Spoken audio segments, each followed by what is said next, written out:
Price the lord. ದೇವರ ನಾಮಕ್ಕೆ ಸ್ತೋತ್ರ ಉಂಟಾಗಲಿ. ದೇವರು ಇನ್ನೊಂದು ಆರ್ತಿ ಆತನ ಆರಾಧನೆ ಮಾಡಲಿಕ್ಕೋಸ್ಕರ ದೇವರು ನಮ್ಮನ್ನು ಇನ್ನೊಂದು ಆರ್ತಿ ಸೇರಿಸಿದ್ದಾನೆ. ನಾವು ನೋಡ್ತೇವೆ, ಯಾರಾಗಿ ನಾವಾಗಿ ಬಂದದ್ದಲ್ಲ, ಆತನು ನಮ್ಮನ್ನು ಪ್ರೀತಿ ಮಾಡಿದ. ಒಬ್ಬನೇ ಮಗನನ್ನು ಆತನು ಈ ಲೋಕಕ್ಕೋಸ್ಕರ ಕೊಟ್ಟ. ಆತನನ್ನು ಆತನ ರಕ್ತದ ಮುಖಾಂತರ ಸಕಲ ಪಾಪಗಳನ್ನು ನಿವಾರಣೆ ಮಾಡಿಕೊಂಡು ಇವತ್ತು ಆತನ ಆರಾಧನೆ ಮಾಡಬೇಕು. ಆತನಿಗೆ ನಾವು ಜಯಘೋಷ ಮೊಳಗಿಸಬೇಕು.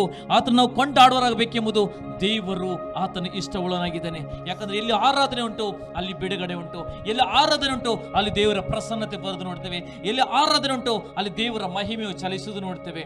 ಆಗ ಈ ಸಮಯದಲ್ಲಿ ನಾವು ಆರಾಧನೆಗೆ ಬರ್ತೇವೆ. ಇದು ಪ್ರಾಮುಖ್ಯತೆ ಉಳ್ಳದ ಸಮಯವಾಗಿದೆ. ನಾವ್ಯಾರು ಇದನ್ನು ತಿರಸ್ಕಾರ ಮಾಡುವುದು ಬೇಡ.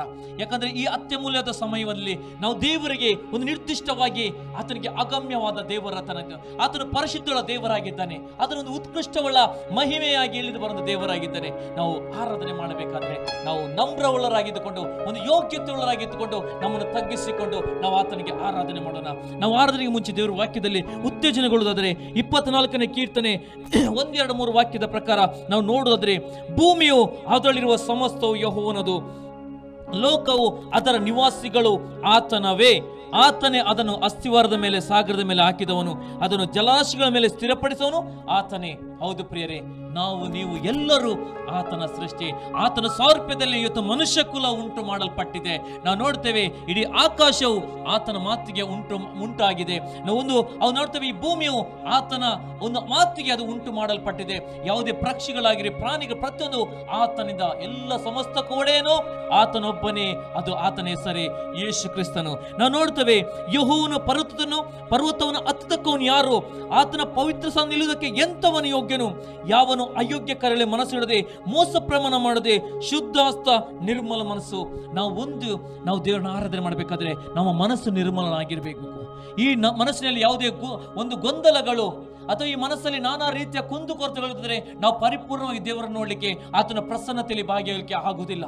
ನಾವು ಪರಿಪೂರ್ಣವಾಗಿ ದೇವರ ಪ್ರಸನ್ನತೆಯಲ್ಲಿ ಭಾಗಿಯಾಗಬೇಕಾ ಅಥವಾ ಆತನ ಮಹಿಮೆಯನ್ನು ಹೊಂದಿಕೊಳ್ಬೇಕಾದ್ರೆ ನಮ್ಮ ಮನಸ್ಸನ್ನು ಪವಿತ್ರಾತ್ಮನೇ ನೀನು ಆಳಬೇಕು, ನನ್ನ ಮನಸ್ಸನ್ನು ನೀನು ಆಳು ಎಂಬುದು ನಾವು ಈ ರೀತಿ ಪ್ರಾರ್ಥನೆ ಮುಖಾಂತರ ನಾವು ಆತನ ಸಾನ್ನಿಧ್ಯಕ್ಕೆ ಅಥವಾ ಆರಾಧನೆ ಮಾಡಲಿಕ್ಕೆ ಹೋಗೋದ್ರೆ ಆಗ ನಮ್ಮ ಮನಸ್ಸಲ್ಲಿ ಪರಿಪೂರ್ಣವಾಗಿ ಆ ಒಂದು ಶಿಲುಬೆಯು ಅಥವಾ ಆ ಒಂದು ಆತನ ಒಂದು ದಾರಿಯು ನಮಗೆ ನೆನಪು ಬರ್ತದೆ. ಅಥವಾ ಆತನು ಮಾಡಿದ ಎಲ್ಲ ಉಪಕಾರಗಳು ಅದು ಧ್ಯಾನಿಸಿಕೊಳ್ಳಲಿಕ್ಕೆ ನಮಗೆ ನೆನಪುಗಳು ಬರ್ತದೆ. ಅದಕ್ಕೆ ದೇವರು ವಾಕ್ಯ ಹೇಳ್ತದೆ, ಅವನು ಯೆಹೋವನಿಂದ ಶುಭವನ್ನು ಹೊಂದುವನು, ತನ್ನ ರಕ್ಷಕನ ದೇವರಿಂದ ನೀತಿ ಫಲವನ್ನು. ಯಾವಾಗ ಪರಿಪೂರ್ಣವಾಗಿ ನಾವು ದೇವರಿಗೆ ನಮ್ಮ ಒಂದೊಂದು ಅಂಗಗಳು, ನಮ್ಮ ಮನಸ್ಸಾಗಿರ್ಬೋದು, ನಮ್ಮ ಕಣ್ಣುಗಳಾಗಿರ್ಬೋದು, ನಮ್ಮ ಪ್ರತಿ ಅಂಗಗಳನ್ನು ಆತನಿಗೆ ಒಪ್ಪಿಸಿಕೊಟ್ಟು ನಾವು ಆತನಿಗೆ ಆರಾಧನೆ ಮಾಡಬೇಕು. ಅದಕ್ಕೆ ದೇವರು ಹೇಳ್ತಾನೆ, ಅಬ್ರಾಮನೇ, ನಿನ್ನ ಒಬ್ಬನ ಮಗನನ್ನು ನನಗೆ ಸಮರ್ಪಣೆ ಮಾಡಬೇಕೆಂದು. ಅದಕ್ಕೆ ಆತನು ಎಲ್ಲವೂ ಹೌದು ನನಗೆ ದೇವರೇ ಕೊಟ್ಟಿದ್ದನು, ದೇವರೇ ಇನ್ನು ಕೊಡ್ತಾನೆ ಎಂಬ ನಂಬಿಕೆ ಒಳಗಾಗಿ ನಾವು ನೋಡ್ತೇವೆ, ಮೂರಿಯ ಬೆಟ್ಟಕ್ಕೆ ಹೋಗಿ ತನ್ನ ಒಬ್ಬನೇ ಮಗನನ್ನು ಸಮರ್ಪಣೆ ಮಾಡ್ತಾನೆ. ಅದೇ ಅಂತ ಆರಾಧನೆ ಅಂದ್ರೆ ಅದು ಪರಿಪೂರ್ಣವಾದ ಆರಾಧನೆ. ಎಲ್ಲದಕ್ಕೂ ಯೇಸು ಕ್ರಿಸ್ತನ ಒಬ್ಬನೇ ಒಡೆಯನು. ಆ ರೀತಿಯಾಗಿ ನಾವು ನಮ್ಮ ಮನಸ್ಸಲ್ಲಿ ನಮ್ಮ ಆಲೋಚನೆ ಪ್ರತಿಯೊಂದಳು ನಾವು ಪರಿಪೂರ್ಣವಾಗಿ ಆತನನ್ನು ನೋಡಬೇಕು. ಯೇಸು ಆತನ ಆ ಮಹಿಮೆಯನ್ನು ನೋಡಬೇಕು, ಆತನ ಪ್ರಸನ್ನತೆ ನೋಡಬೇಕು. ಆಗ ದೇವರ ವಾಕ್ಯ ಹೇಳ್ತದೆ, ಇಂಥವರೇ ಆತನ ದರ್ಶನವನ್ನು ಬಯಸುವರು, ಯಾಕೋಬನ ದೇವರು ನಿನ್ನ ಸಾನ್ನಿಧ್ಯವನ್ನು ಸೇರುವರು ಇಂಥವರೇ. ನಾವು ಇಂಥವರಾಗಬೇಕು. ಆತನಿಗೊಂದು ಯೋಗ್ಯವಾದ ಆರಾಧನೆ, ಒಂದು ಪ್ರಾಮುಖ್ಯತೆಯೊಳಗೆ ಆತನ ಸಾನ್ನಿಧ್ಯದಲ್ಲಿ ನಮ್ಮನ್ನು ತಗ್ಗಿಸಿಕೊಳ್ಳಬೇಕು. ಹೇಗೂ ಮಾಡಿದರೆ ಆರಾಧನೆ ಆತನು ಮೆಚ್ಚುವುದಿಲ್ಲ. ನಮ್ಮ ಮನಸ್ಸಲ್ಲಿ, ನಮ್ಮ ಪ್ರತಿಯೊಂದು ಅಂತರಂಗದಲ್ಲಿ ನಾವು ಶುದ್ಧೀಕರಿಸಲ್ಪಟ್ಟು ನಿರ್ಮಲ ಮನಸ್ಸುಳ್ಳವರಾಗಿ ಶುದ್ಧ ಹಸ್ತದಿಂದ ನಾವು ಆತನ ಕೈಗಳ ಮೇಲೆ ಎತ್ತಿಕೊಂಡು ನಾವು ಆರಾಧಿಸಿದರೆ ಆತನ ಮಹಿಮೆ ಇಳಿದು ಬರುತ್ತದೆ. ಏಲಿಯನು ಆ ಬೆಟ್ಟದಲ್ಲಿ ಪ್ರಾರ್ಥಿಸುವಾಗ ನಾವು ನೋಡ್ತೇವೆ, ಮಳೆಯ ಪಾದಿಯಲ್ಲಿ ಆತನ ಒಂದು ಆಶ್ರಿತ ಬಂದು ನೋಡ್ತೇವೆ. ಇವತ್ತು ನಾವು ಕೈಗಳನ್ನೆತ್ತಿಕೊಂಡು ನಾವು ಆರಾಧನೆ ಮಾಡುವಾಗ ದೇವರು ನಮ್ಮ ಕೈಗಳ ಮುಖಾಂತರ ದೇವರು ಆಶೀರ್ವಾದ ಮಾಡ್ತಾರೆ. ಈ ಆರಾಧನೆ ಮುಖಾಂತರ ಅನೇಕರ ಜೀವಿತದಲ್ಲಿ ಒಂದು ಬಿಡುಗಡೆಯನ್ನು ಕೊಡ್ಲಿಕ್ಕೆ ದೇವರು ಬಯಸ್ತಾ ಇದ್ದಾನೆ. ದೇವರು ಅದ್ಭುತ ಮಾಡ್ತಾನೆ. ಒಂದೇ ಆತನಿಗೆ ಬೇಕು, ನಾವು ನಮ್ರವಾಗಿ ಪರಿಪೂರ್ಣವಾಗಿ ತಗ್ಗಿಸಿಕೊಂಡು ನಾವು ಆರಾಧನೆಗೆ ಹೋಗುವ. ಆತ ನಮ್ಮ ಮಧ್ಯದಲ್ಲಿ ಇದ್ದಾನೆ, ಆತ ನಮ್ಮ ಮಧ್ಯದಲ್ಲಿ ಚಲಿಸ್ತಾ ಇದ್ದಾನೆ, ಆತನ ಮಹಿಮೆ ನಮ್ಮ ಮಧ್ಯದಲ್ಲಿ ಉಂಟು. ಅದಕ್ಕೆ ನಾವು ಪ್ರಾರ್ಥನೆ ಪೂರ್ವಕವಾಗಿ ನಮ್ಮನ್ನು ಒಪ್ಪಿಸಿಕೊಡೋಣ. ಪರಿಶುದ್ಧ ತಂದೆಯ ದೇವರೇ, ನಿನ್ನ ಸಾನ್ನಿಧ್ಯ ನಮಗೆ ಬೇಕು ಸ್ವಾಮಿ, ನಿನ್ನ ಪ್ರಸನ್ನತೆ ನಮಗೆ ಬೇಕು. ನೀನಿಲ್ಲದೆ ನಾವು ಏನು ಮಾಡಲಿಕ್ಕೂ ಸಾಧ್ಯವಿಲ್ಲ. ನಮ್ಮ ಆಶಯ, ನಮ್ಮ ದುರ್ಗಂಧನ ಬಂಡೆ ನೀನಾಗಿದ್ದೆ ಕರ್ತನೆಪ್ಪ. ದೇವಾ, ನೀನು ನಮ್ಮ ಮೊದಲೇ ಚಲಿಸು, ನಮ್ಮನ್ನು ನೀನು ಉಪಯೋಗಿಸು ಪರಿಶುದ್ಧಾತ್ಮನೇ. ಈ ಆರಾಧನೆ ನೋಡುವಂತ ಪ್ರತಿಯೊಂದು ವ್ಯಕ್ತಿಗಳು, ಕುಟುಂಬಗಳು ಅದ್ಭುತವನ್ನು, ಬಿಡುಗಡೆಯನ್ನು, ಆಶೀರ್ವಾದವನ್ನು ಕಾಣಲ್ಪಡುವ ರೀತಿಯಲ್ಲಿ ನೀನು ನಡೆಸಿಕೊಳ್ಳಬೇಕಾಗಿ ಪ್ರಾರ್ಥಿಸಿಕೊಳ್ತೇವೆ. ಪ್ರಾರಂಭದ ಕಡತನಕ್ಕೆ ಎಲ್ಲವನ್ನೂ ಯೇಸುವೆ ನಿಮ್ಮ ಕರಳಿಗೆ ಒಪ್ಪಿಸಿಕೊಡ್ತೇವೆ. ನಮ್ಮ ನಡೆಸು, ನೀನು ಮಹಿಮೆ ಹೊಂದು. ಯೇಸುವಿನ ನಾಮದಲ್ಲಿ ಪ್ರಾರ್ಥನೆ ಬೇಡೊಂದಿದ್ದೇನೆ ತಂದೆ, ಆಮೇನ್. Price the Lord. ದೇವರ ನಾಮಕ್ಕೆ ಸ್ತೋತ್ರ ಉಂಟಾಗಲಿ. ದೇವರು ನಮ್ಮನ್ನು ಆತನ ಆರಾಧನೆ ಮಾಡಲಿಕ್ಕೋಸ್ಕರ ಕರೆದಿರುವಾಗ ಈ ಸಮಯದಲ್ಲಿ ಮಾಡುವ ದೇವರು ನಮಗೆ ಆಶ್ರಯದುರ್ಗ, ನಮ್ಮ ಬಂಡೆ, ನಮ್ಮ ಕೋಟೆ. ಹೌದು, ಎಲ್ಲ ಸರ್ವವು ಆತನಾಗಿದ್ದಾನೆ. ಆತನು ಹಸಿರುಗಾವಲನ್ನು ನಮ್ಮ ತಂಗಿಸುತ್ತಾನೆ. ವಿಶ್ರಾಂತಿಕರ ನೀರನ್ನು ನಮ್ಮನ್ನು ಬರಮಾಡೋ ದೇವರು ಆತನಾಗಿದ್ದಾನೆ. ನಾವೆಲ್ಲರ ಕೈಗಳನ್ನು ತಟ್ಟುತ್ತಾ, ಚಪ್ಪಾಳೆ ತಟ್ಟುತ್ತಾ ಆತನ ನಾಮವನ್ನು ಈ ಸಮಯದಲ್ಲಿ ನಾವು ಕೊಂಡಾಡೋಣ. ಆಮೆನ್. Thank you God.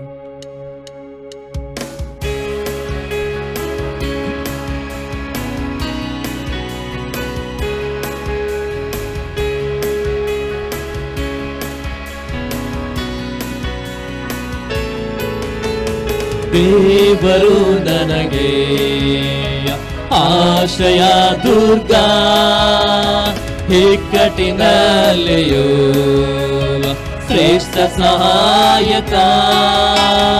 ದೇವರು ನನಗೆ ಆಶ್ರಯ ದುರ್ಗ, ಇಕ್ಕಟ್ಟಿನಲ್ಲಿಯೂ ಶ್ರೇಷ್ಠ ಸಹಾಯಕ.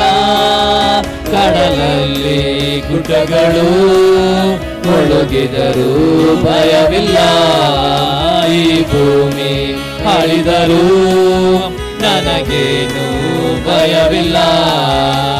ಕಡಲಲ್ಲಿ ಗುಡ್ಡಗಳು ಮುಳುಗಿದರೂ ಭಯವಿಲ್ಲ, ಈ ಭೂಮಿ ಅಳಿದರೂ ನನಗೇನು ಭಯವಿಲ್ಲ. ಹಸಿರು ಕಾವಲಲ್ಲಿ ನನ್ನನ್ನು ನಡೆಸುವನು, ತಂಪಾದ ಬುಗ್ಗೆಯಿಂದ ದಾಹ ತಣಿಸುವನು. ಹಸಿರು ಕಾವಲಲ್ಲಿ ನನ್ನನ್ನು ನಡೆಸುವನು, ತಂಪಾದ ಬುಗ್ಗೆಯಿಂದ ದಾಹ ತಣಿಸುವನು. ನನ್ನ ಪ್ರಾಣವನು ಉಜ್ಜೀವಗೊಳಿಸುವನು, ನನ್ನ ಪ್ರಾಣವನು ಉಜ್ಜೀವಗೊಳಿಸುವನು, ಉಜ್ಜೀವಗೊಳಿಸುವನು. ದೇವರು ನನಗೆ ಆಶ್ರಯ ದುರ್ಗ, ಇಕ್ಕಟ್ಟಿನಲ್ಲಿಯೂ ಶ್ರೇಷ್ಠ ಸಹಾಯಕ. ದೇವರು ನನಗೆ ಆಶ್ರಯ ದುರ್ಗ, ಇಕ್ಕಟ್ಟಿನಲ್ಲಿಯೂ ಶ್ರೇಷ್ಠ ಸಹಾಯಕ. ಕಡಲಲ್ಲಿ ಗುಡ್ಡಗಳು ಮುಳುಗಿದರೂ ಭಯವಿಲ್ಲ, ಈ ಭೂಮಿ ಅಳಿದರೂ ನನಗೇನು ಭಯವಿಲ್ಲ. ಕಡಲಲ್ಲಿ ಗುಡ್ಡಗಳು ಮುಳುಗಿದರೂ ಭಯವಿಲ್ಲ, ಈ ಭೂಮಿ ಅಳಿದರೂ ನನಗೇನು ಭಯವಿಲ್ಲ. ವೈರಿಗಳೆದುರಿನಲ್ಲಿ ಔತಣ ನೀಡುವನು, ನನ್ನಯ ಶಿರದಲ್ಲಿ ತೈಲವ ಹಚ್ಚುವನು. ವೈರಿಗಳೆದುರಿನಲ್ಲಿ ಔತಣ ನೀಡುವನು, ನನ್ನಯ ಶಿರದಲ್ಲಿ ತೈಲವ ಹಚ್ಚುವನು. ಜೀವಮಾನವೆಲ್ಲ ಶುಭವ ನೀಡುವನು, ಜೀವಮಾನವೆಲ್ಲ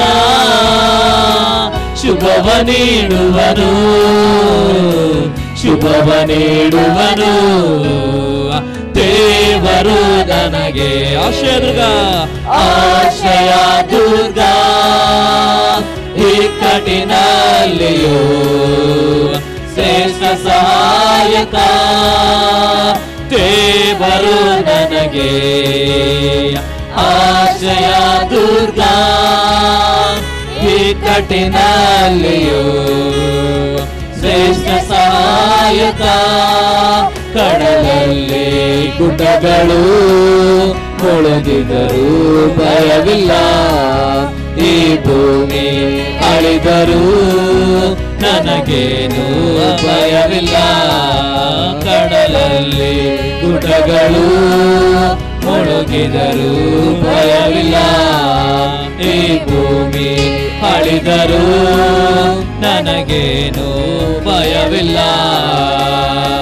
ಪ್ರೀತಿ ಕೃಪೆಗಳೆಂಬ ಕಿರೀಟ ತೊಡಿಸುವನು, ಶ್ರೇಷ್ಠ ವರಗಳಿಂದ ನನ್ನಾಸೆ ಪೂರೈಸುವ. ಪ್ರೀತಿ ಕೃಪೆಗಳೆಂಬ ಕಿರೀಟ ತೊಡಿಸುವನು, ಶ್ರೇಷ್ಠ ವರಗಳಿಂದ ನನ್ನಾಸೆ ಪೂರೈಸುವ. ಹದ್ದಿಗೆ ಬರುವಂತೆ ಯೌವನ ಬರ ಮಾಡುವ, ಹದ್ದಿಗೆ ಬರುವಂತೆ ಯೌವನ ಬರ ಮಾಡುವ, ಯೌವನ ಬರ ಮಾಡುವ. ದೇವರು ನನಗೆ ಆಶ್ರಯ ದುರ್ಗ, ಇಕ್ಕಟ್ಟಿನಲ್ಲಿಯೂ ಶ್ರೇಷ್ಠ ಸಹಾಯಕ. ದೇವರು ನನಗೆ ಆಶ್ರಯ ದುರ್ಗ, ಇಕ್ಕಟ್ಟಿನಲ್ಲಿಯೂ ಶ್ರೇಷ್ಠ ಸಹಾಯಕ. ಕಡಲಲ್ಲಿ ಗುಡ್ಡಗಳು ಮುಳುಗಿದರೂ ಭಯವಿಲ್ಲ, ಈ ಭೂಮಿ ಅಳಿದರೂ ನನಗೇನು ಭಯವಿಲ್ಲ. ಕಡಲಲ್ಲಿ ಗುಡ್ಡಗಳು ಮುಳುಗಿದರೂ ಭಯವಿಲ್ಲ, ಈ ಭೂಮಿ ಅಳಿದರೂ ನನಗೇನು ಭಯವಿಲ್ಲ. ವೈರಿಗಳೇ ದುರಿನಲಿ ಔತಣ ನೀಡುವನು, ನನ್ನಯ ಶಿರದಲ್ಲಿ ತೈಲವ ಹಚ್ಚುವನು. ವೈರಿಗಳೇ ದುರಿನಲಿ ಔತಣ ನೀಡುವನು, ನನ್ನಯ ಶಿರದಲ್ಲಿ ತೈಲವ ಹಚ್ಚುವನು. ಜೀವಮಾನವೆಲ್ಲ ಶುಭವ ನೀಡುವನು, ಜೀವಮಾನವೆಲ್ಲ ಶುಭವ ನೀಡುವನು, ಶುಭವ ನೀಡುವನು. ದೇವರು ನನಗೆ ನಮ್ಮ ಆಶೀರ್ವಾದವಾಗಿದೆ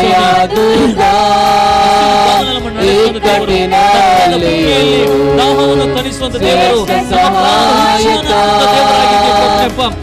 ವೈರಿಗಳ ಮುಂದೆ ಔತಣವನ್ನು ಕೊಡುವಂತ ದೇವರಾಗಿದೆ.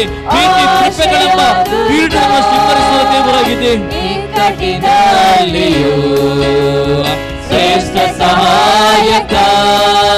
ಕಡಲಲ್ಲಿ ಗುಡ್ಡಗಳು ಮುಳುಗಿದರೂ ಭಯವಿಲ್ಲ, ಈ ಭೂಮಿ ಅಳಿದರೂ ನನಗೇನು ಭಯವಿಲ್ಲ. ಕಡಲಲ್ಲಿ ಗುಡ್ಡಗಳು ಮುಳುಗಿದರೂ ಭಯವಿಲ್ಲ, ಈ ಭೂಮಿ ಅಳಿದರೂ ನನಗೇನು ಭಯವಿಲ್ಲ. ಓ ಕರ್ತನೆಪ್ಪ, ನಮಗೆ ನಾವು ಭಯ ಪಡುವುದಿಲ್ಲ ಸ್ವಾಮಿ, ಯಾಕಂದ್ರೆ ನಮ್ಮ ಆಶ್ರಯ ದುರ್ಗವಾಗಿದೆ. ನಾವು ನಿರೀಕ್ಷಿಸುವಂತ ದೇವರು ನೀನು ಆಗಿದೆ ಸ್ವಾಮಿ.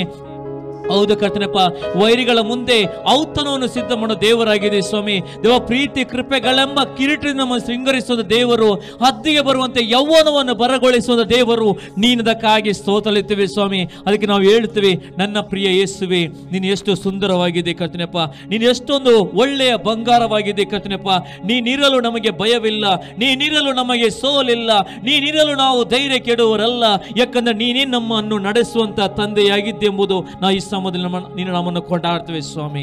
Hallelujah Raja. Thank you god ಕರ್ತನೇ. Holy Spirit Jesus Lord, hallelujah, hallelujah. Holy Ribarikara Vasakara Kandara, hallelujah.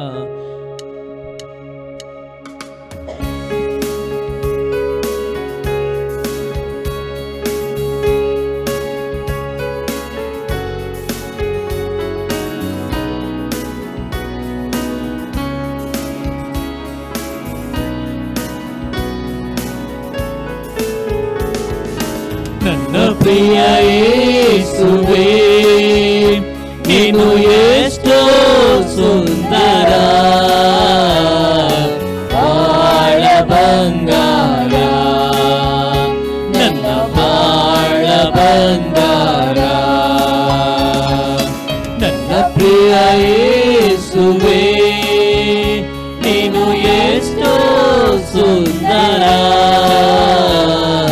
ಬಾಳ ಬಂಗಾರ, ನನ್ನ ಬಾಳ ಬಂಗಾರ. ನೀನಿರುವೆ ನನಗೆ ಭಯವೇ ಇಲ್ಲ, ನೀನಿರಲು ನನಗೆ ಸೋಲಿಲ್ಲ. ನೀನಿರುವೆ ನನಗೆ ಭಯವೇ ಇಲ್ಲ, ನೀನಿರಲು ನನಗೆ ಸೋಲಿಲ್ಲ. ನನ್ನ ಪ್ರಿಯ ಯೇಸುವೇ ನೀನು ಎಷ್ಟೋ ಸುಂದರ, ಬಾಳ ಬಂಗಾರ, ನನ್ನ ಬಾಳ ಬಂಗಾರ. ಹಸಿರಾದ ಹುಲ್ಲಿನ ಗಾವಲಲ್ಲಿ, ಹಸಿರಾದ ಹುಲ್ಲಿನ ಗಾವಲಲ್ಲಿ ಅನುದಿನವೂ ನನ್ನ ನಡೆಸುವೆ, ಅನುದಿನವೂ ನನ್ನ ನಡೆಸುವೆ. ನೀನಿರುವೆ ನನಗೆ ಭಯವೇ ಇಲ್ಲ, ನೀನಿರಲು ನನಗೆ ಸೋಲಿಲ್ಲ. ನೀನಿರುವೆ ನನಗೆ ಭಯವೇ ಇಲ್ಲ, ನೀನಿರಲು ನನಗೆ ಸೋಲಿಲ್ಲ. ನನ್ನ ಪ್ರಿಯ ಯೇಸುವೇ ನೀನು ಎಷ್ಟೋ ಸುಂದರ, ಬಾಳ ಬಂಗಾರ, ನನ್ನ ಬಾಳ ಬಂಗಾರ. ಆಸೆ ಆಕಾಂಕ್ಷೆ ಏನಿದ್ದರು, ಆಸೆ ಆಕಾಂಕ್ಷೆ ಏನಿದ್ದರು ಅನುಗ್ರಹಿಸುವೆ ನೀ ಆನಂದದಿ, ಅನುಗ್ರಹಿಸುವೆ ನೀ ಆನಂದದಿ. ನೀನಿರುವೆ ನನಗೆ ಭಯವೇ ಇಲ್ಲ, ನೀನಿರಲು ನನಗೆ ಸೋಲಿಲ್ಲ. ನೀನಿರುವೆ ನನಗೆ ಭಯವೇ ಇಲ್ಲ, ನೀನಿರಲು ನನಗೆ ಸೋಲಿಲ್ಲ. ನನ್ನ ಪ್ರಿಯ ಯೇಸುವೇ ನೀನು ಎಷ್ಟೋ ಸುಂದರ, ಬಾಳ ಬಂಗಾರ, ನನ್ನ ಬಾಳ ಬಂಗಾರ. ದಾರಿ ತಪ್ಪಿದಾಗ ಕೈ ಹಿಡಿದು, ದಾರಿ ತಪ್ಪಿದಾಗ ಕೈ ಹಿಡಿದು ತೋರುತ್ತಾ ಬರುವೆ ಸರಿದಾರಿಯ, ತೋರುತ್ತಾ ಬರುವೆ ಸರಿದಾರಿಯ. ನೀನಿರುವೆ ನನಗೆ ಭಯವೇ ಇಲ್ಲ, ನೀನಿರಲು ನನಗೆ ಸೋಲಿಲ್ಲ. ನೀನಿರುವೆ ನನಗೆ ಭಯವೇ ಇಲ್ಲ, ನೀನಿರಲು ನನಗೆ ಸೋಲಿಲ್ಲ. ನನ್ನ ಪ್ರಿಯ ಯೇಸುವೇ ನೀನು ಎಷ್ಟೋ ಸುಂದರ, ಬಾಳ ಬಂಗಾರ, ನನ್ನ ಬಾಳ ಬಂಗಾರ. ಹಸಿರಾದ ಹುಲ್ಲಿನ ಗಾವಲಲ್ಲಿ, ಹಸಿರಾದ ಹುಲ್ಲಿನ ಗಾವಲಲ್ಲಿ ಅನುದಿನವೂ ನನ್ನ ನಡೆಸುವೆ, ಅನುದಿನವೂ ನನ್ನ ನಡೆಸುವೆ. ನೀನಿರುವೆ ನನಗೆ ಭಯವೇ ಇಲ್ಲ, ನೀನಿರಲು ನನಗೆ ಸೋಲಿಲ್ಲ. ನೀನಿರುವೆ ನನಗೆ ಭಯವೇ ಇಲ್ಲ, ನೀನಿರಲು ನನಗೆ ಸೋಲಿಲ್ಲ.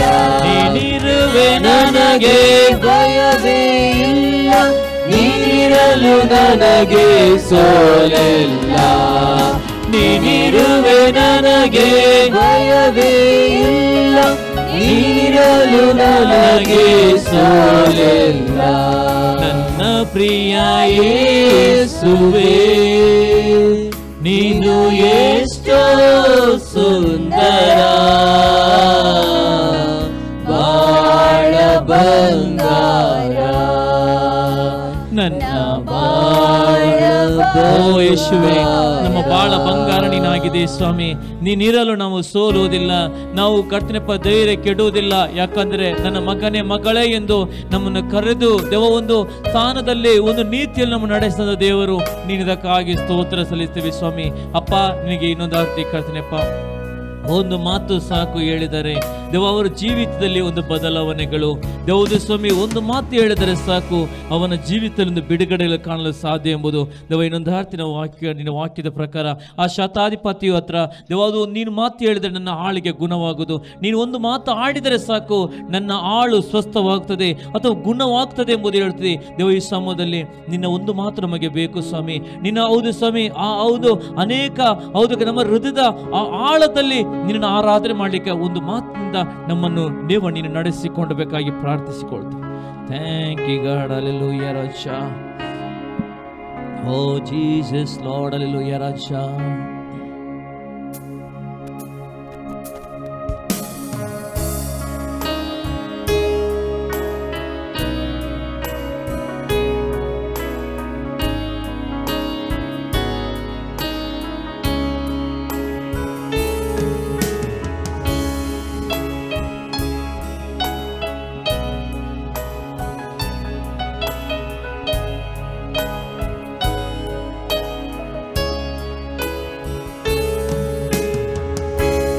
ಮಾತು ಸಾಕು ನನಗೆ, ಒಂದು ನೋಟ ಸಾಕು ನನಗೆ, ಒಂದು ಮಾತು ಸಾಕು ನನಗೆ, ಒಂದು ನೋಟ ಸಾಕು ನನಗೆ. ಯೇಸುವೇ ಯೇಸುವೇ, ನೀ ಮಾತ್ರ ಸಾಕೆ ನನಗೆ. ಯೇಸುವೇ ಯೇಸುವೇ, ನೀ ಮಾತ್ರ ಸಾಕೆ ನನಗೆ. ನೀನಿಲ್ಲದೆ ಏನೇ ಬದುಕು, ನಿನ್ನ ಪ್ರೀತಿಯೇ ನನಗೆ ಬೇಕು. ನೀನಿಲ್ಲದೆ ಏನೇ ಬದುಕು, ನಿನ್ನ ಪ್ರೀತಿಯೇ ನನಗೆ ಬೇಕು. ಯೇಸುವೇ ಯೇಸುವೇ, ನೀ ಮಾತ್ರ ಸಾಕೆ ನನಗೆ. ಯೇಸುವೇ ಯೇಸುವೇ, ನೀ ಮಾತ್ರ ಸಾಕೆ ನನಗೆ. ನನ್ನ ಹೃದಯ ನಿನಗಾಗಿದೆ, ನನ್ನ ಜನ್ಮ ನಿನದಾಗಿದೆ. ನನ್ನ ಹೃದಯ ನಿನದಾಗಿದೆ, ನನ್ನ ಜನ್ಮ ನಿನದಾಗಿದೆ. ಯೇಸುವೇ ಯೇಸುವೇ, ನೀ ಮಾತ್ರ ಸಾಕೆ ನನಗೆ. ಯೇಸುವೇ ಯೇಸುವೇ, ನೀ ಮಾತ್ರ ಸಾಕೆ ನನಗೆ. ನೀನಿಲ್ಲದೆ ನಾ ಕಳೆದು ಹೋದೆ, ನೀ ನನ್ನನ್ನು ಹುಡುಕಿ ಬಂದೆ. ನೀನಿಲ್ಲದೆ ನಾ ಕಳೆದು ಹೋದೆ, ನೀ ನನ್ನನ್ನು ಹುಡುಕಿ ಬಂದೆ ಯೇಸುವೇ, ಯೇಸುವೇ, ನೀ ಮಾತ್ರ ಸಾಕೆ ನನಗೆ ಯೇಸುವೇ, ಯೇಸುವೇ, ನೀ ಮಾತ್ರ ಸಾಕೆ ನನಗೆ. ನನ್ನ ಹೃದಯ ನಿನ್ನದಾಗಿದೆ, ನನ್ನ ಜನ್ಮ ನಿನ್ನದಾಗಿದೆ, ನನ್ನ ಹೃದಯ ನಿನ್ನದಾಗಿದೆ, ನನ್ನ ಜನ್ಮ ನಿನ್ನದಾಗಿದೆ ಯೇಸುವೇ, ಯೇಸುವೇ, ನೀ ಮಾತ್ರ ಸಾಕೆ ನನಗೆ ಯೇಸುವೇ, ಯೇಸುವೇ, ನೀ ಮಾತ್ರ ಸಾಕೆ ನನಗೆ ಯೇಸುವೇ, ಯೇಸುವೇ, ನೀ ಮಾತ್ರ ಸಾಕೆ ನನಗೆ ಯೇಸುವೇ, ಯೇಸುವೇ. ಓ ಯೇಸುವೇ, ನೀನು ನಮಗೆ ಮಾತ್ರ ಕರ್ತನೆಪ್ಪ. ನಮ್ಮ ಜನ್ಮ ಸ್ವಾಮಿ, ಈ ಹೃದಯ ನಿನ್ನದು ಸ್ವಾಮಿ, ನಮ್ಮ ಈ ಉಸಿರು ನಿನ್ನದು ಸ್ವಾಮಿ. ಯೇಸುವೇ, ಯೇಸುವೇ, ನೀ ಮಾತ್ರ ಸಾಕೆ ನನಗೆ ಯೇಸುವೇ, ಯೇಸುವೇ, ನಾವು ಆಡುತ್ತೇವೆ ಕರ್ತನೆಪ್ಪ. ಈ ಬದುಕು, ಈ ಜೀವನ, ಜೀವಿತೆಲ್ಲ ಯೇಸುವೇ ನೀನು ಕೊಟ್ಟದಲ್ಲ ಅಪ್ಪ. ನಿನಗೆ ನಾವು ಸಮರ್ಪಣೆ ಮಾಡ್ತೇವೆ ಸ್ವಾಮಿ. ನೀನು ಅದ್ಭುತ ಮಾಡು, ನೀನು ಮಹಿಮೆಯಾಗಿ ತುಂಬಿಸು ಸ್ವಾಮಿ. ಅಪ್ಪ ನಿನಗೆ ಆರಾಧನೆ ಸ್ವಾಮಿ, ನಿನಗೊಬ್ಬನಿಗೆ ಆರಾಧಿಸುತ್ತೇವೆ ಸ್ವಾಮಿ. ನಿನ್ನ ಘನತೆ ಮಹಿಮೆಯು ತುಂಬಲ್ಪಡಲಿ ಯೇಸುವಿನ ನಾಮದಲ್ಲಿ. ಅಪ್ಪ ಅನೇಕ ಜೀವಿತದ ಕಾರ್ಯಗಳನ್ನು ಮಾಡು ಸ್ವಾಮಿ, ಅನೇಕ ಜೀವಿತದ ಬಿಡುಗಡೆ ಕೊಡು, ಅನೇಕ ನೋವುಗಳು ಮುರಿಯಲ್ಪಡಲಿ, ಅನೇಕ ಬಂಧನಗಳು ಮುರಿಯಲ್ಪಡಲಿ, ಅನೇಕ ರೀತಿಯ ದೇವರು ಸ್ವಾಮಿ ಎಲ್ಲ ದುಷ್ಟದ ಕಾರ್ಯಗಳನ್ನು ನಾಶವಾಗಬೇಕು ಸ್ವಾಮಿ. ಯಾಕಂದ್ರೆ ನಿನ್ನಲ್ಲಿ ಪ್ರಾರ್ಥಿಸುವಾಗ ಸ್ವಾಮಿ ಅದ್ಭುತ ಕಾಣಲು ಸಾಧ್ಯ, ಅದ್ಭುತವನ್ನು ಮಾಡಲು ದೇವರು ನೀನು ಶಕ್ತರುವ ದೇವರು. ಯೇಸುವೇ, ಯೇಸುವೇ, ನಿನಗೆ ಆರಾಧನೆ, ನಿನ್ನ ಮಾನ ಮಹಿಮೆ ಸ್ವಾಮಿ ತುಂಬುವುದಕ್ಕಾಗಿ ಸ್ತೋತ್ರ. ಓ ಯೇಸುವೇ, ನಿನಗೊಬ್ಬನೇ ಆರಾಧಿಸುತ್ತೇವೆ ಸ್ವಾಮಿ. ನಿನ್ನ ಮುದ್ರಿದಕ್ಕಾಗಿ ಸ್ತೋತ್ರ ದೇವ, ನಿನ್ನ ಮುದ್ರೆ ಚಲಿಸಕ್ಕಾಗಿ ಸ್ತೋತ್ರ. ನಿನ್ನ ಮೇಘವು ಮಹಿಮೆಯು ತುಂಬಿದಕ್ಕಾಗಿ ಸ್ತೋತ್ರ. ಎಲ್ಲ ಯೇಸುವೆ ಘನತೆ ಮಾನ ಮಹಿಮೆ ನಿನಗೊಬ್ಬರು ಸಲ್ಲಿಸ್ತೀನಿ ನಜರೇತಿನ ಯೇಸುವಿನ ಮುದ್ದಾದ ನಾಮದಲ್ಲಿ ತಂದೆ, amen. Thank you God, hallelujah. Praise the Lord. ದೇವರ ಸ್ತೋತ್ರವಾಗಲಿ. ಇವತ್ತಿನ ಸಂದೇಶಕ್ಕೋಸ್ಕರವಾಗಿ ನಮ್ಮ ಕಣ್ಣು ಮುಚ್ಚಿಕೊಂಡು ನಾವು ಪ್ರಾರ್ಥನೆ ಮಾಡೋಣ.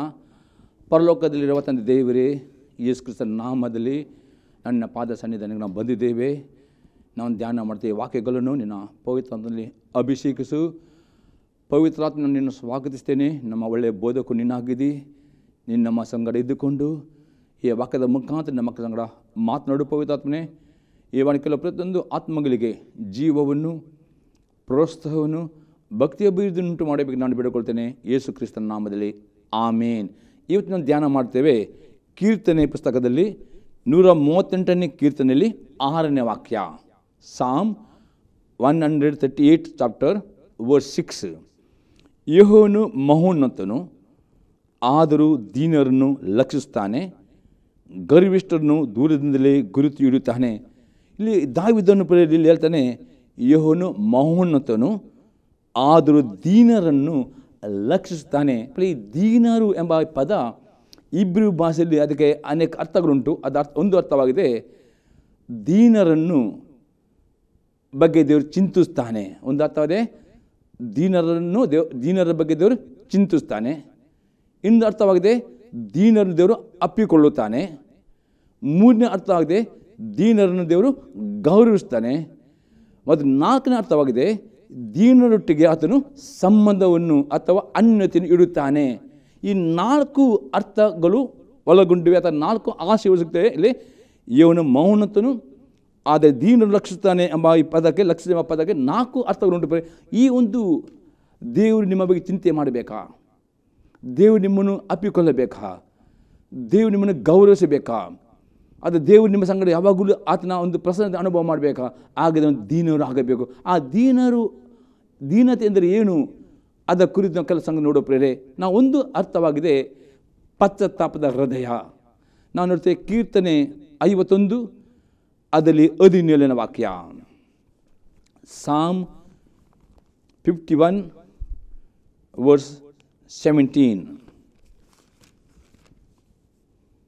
ಕುಗ್ಗಿದ ಮನಸ್ಸೇ ದೇವರಿಗೆ ಇಷ್ಟ ಯಜ್ಞ, ದೇವರೇ ಪಶ್ಚಾತ್ತಾಪದಿಂದ ಜಜ್ಜಿ ಹೋದ ಮನಸ್ಸು ನೀನು ತಿರಸ್ಕರಿಸುವುದಿಲ್ಲ. ಬರೀ ದೀನತೆ ಎಂದರೆ ಇಲ್ಲಿ ವಾಕ್ಯ ನೋಡುತ್ತೆ ಕುಗ್ಗಿದ ಮನಸ್ಸು ಅಂದರೆ ಅರ್ಥ.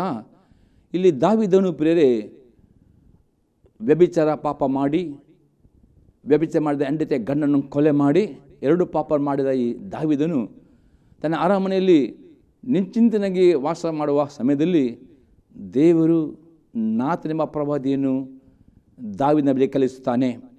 ಆ ನಾತನೆಂಬ ಪ್ರವಾದಿ ಬಂದು ದಾವೀದನಿಗೆ ಪ್ರವಾದನೆ ಮಾಡುವಾಗ ಆ ದಾವೀದನು ತನ್ನ ಪಾಪವನ್ನು ಒಪ್ಪಿಕೊಳ್ಳುತ್ತಾನೆ, ಆ ಪಾಪಕ್ಕೆ ಪಶ್ಚಾತ್ತಾಪಡುತ್ತಾನೆ.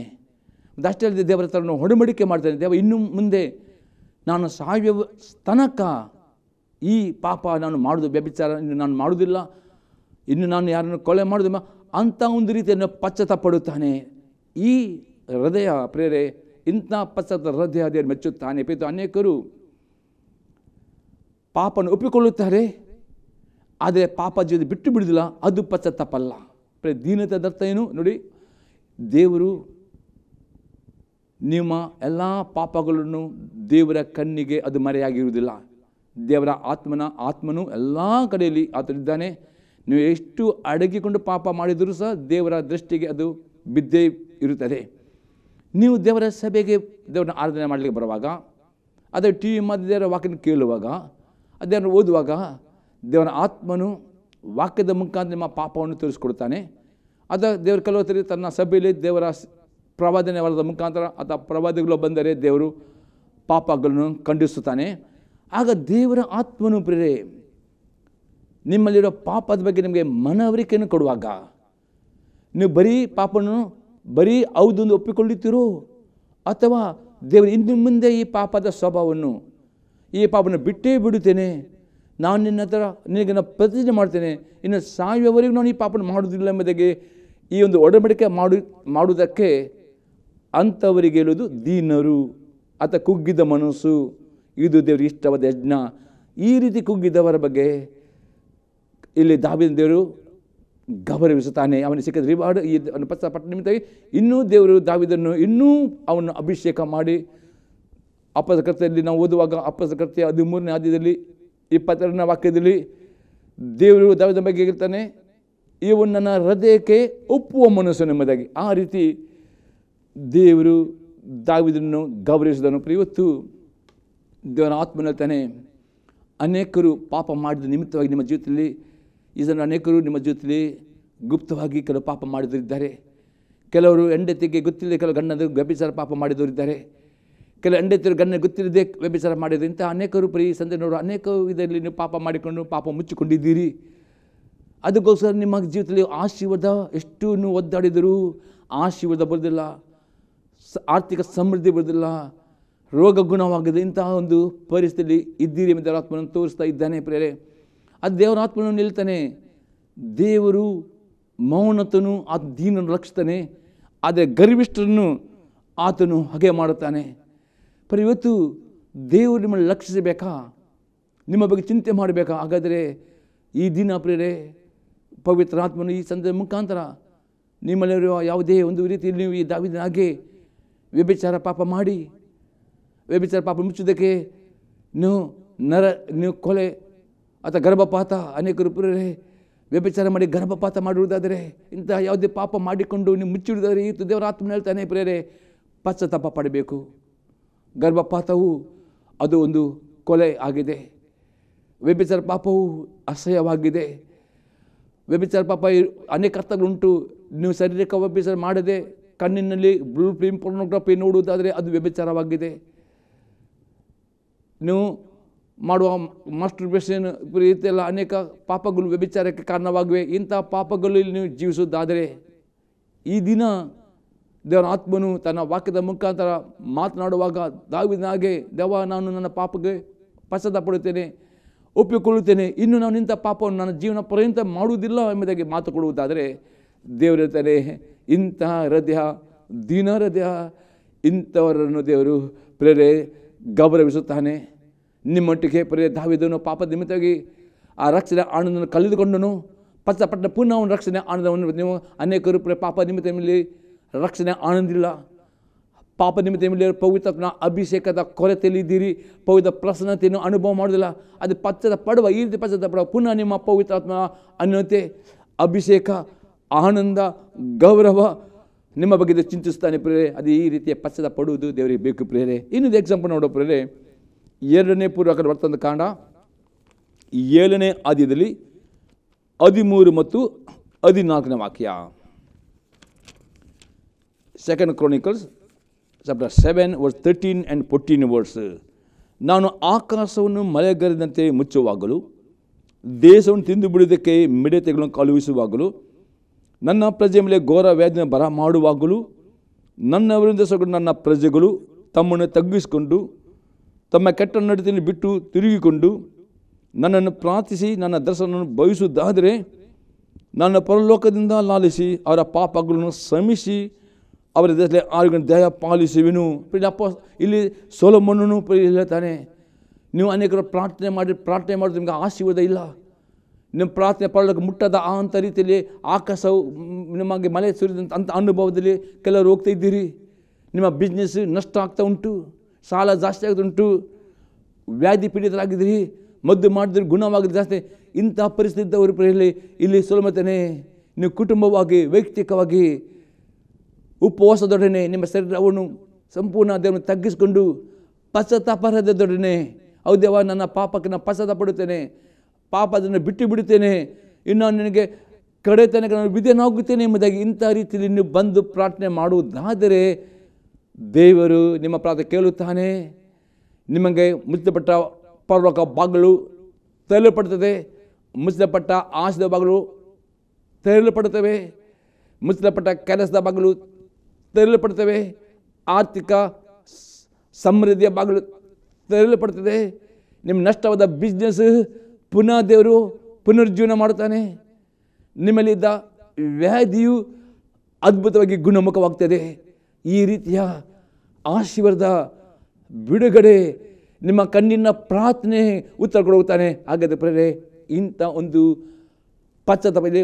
ಖಾಲಿ ಉಪವಾಸ ಮಾಡಿದರೆ ಆಗೋದಿಲ್ಲ. ಉಪವಾಸ ಮಾಡೋದು ಯಾಕೆಂದರೆ ನಿಮ್ಮ ಸಮಯ ಜಾಸ್ತಿ ಸಮಯ ಪ್ರಾರ್ಥನೆ ಮಾಡೋದಕ್ಕೆ, ಉಪವಾಸ ಮಾಡೋ ನಿಮಿತ್ತ ನೀವು ಪ್ರಾರ್ಥನೆ ಜಾಸ್ತಿ ಮಾಡಲಾಗ್ತದೆ. ಉಪವಾಸ ಪ್ರಾರ್ಥನೆ ಮಾಡಿದ ಮುಖಾಂತರ ನಿಮಗೆ ದೇವರ ಜಾಸ್ತಿ ಕೇಳಲಿಕ್ಕೆ, ಓದೋದಕ್ಕೆ, ಧ್ಯಾನ ಮಾಡಲಿಕ್ಕೆ ಸಹಾಯವಾಗ್ತದೆ ಉಪವಾಸವು.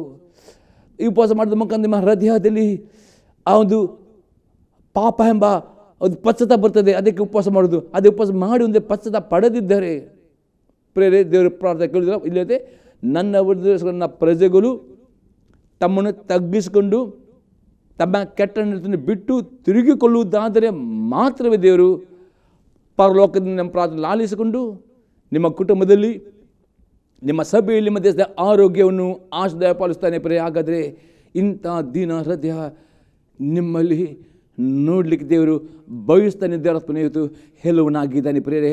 ಇನ್ನೊಂದು ಎಕ್ಸಾಂಪಲ್ ನೋಡೋ ಪ್ರೇರೆ, ಯೋವೇಲನ ಪ್ರವಾದನೆ ಪುಸ್ತಕ 2ನೇ ಅಧ್ಯಾಯದಲ್ಲಿ 12ರಿಂದ 14 ವಾಕ್ಯ. Joel chapter 2 verse 12 to 14.